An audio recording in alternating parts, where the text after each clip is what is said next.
Transform your Substack into a magnet for new subscribers by crafting an unforgettable profile that screams your brand. Your Substack profile is the handshake you offer to potential readers. Make it a firm and welcoming one. First, let's get to where the magic happens. Your Substack dashboard. Navigate to the Settings section and then select Profile. Your profile picture is prime real estate. Upload a high-quality, professional image or your logo that immediately communicates who you are or what your newsletter is about. Think about what visual will best represent your brand. Is it a friendly face, a bold graphic, or something more abstract? Make it count.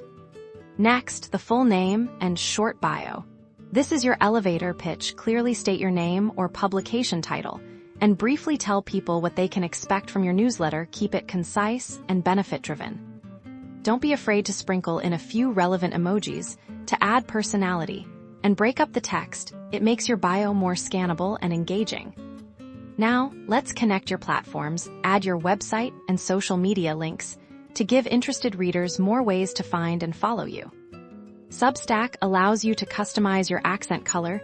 Choose a color that aligns with your brand identity. This small detail contributes significantly to a cohesive look and feel. The header image is your banner. Your billboard. Upload a visually striking image or graphic that reinforces your newsletter's theme and style. This is a fantastic opportunity to make a bold statement.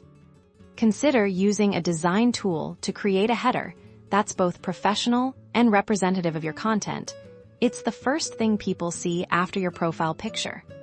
Once you've made your customizations, always remember to hit Save Changes to ensure everything is updated. Compare this to the initial bland profile. A well-designed Substack profile doesn't just look good. It actively invites curiosity and encourages subscriptions.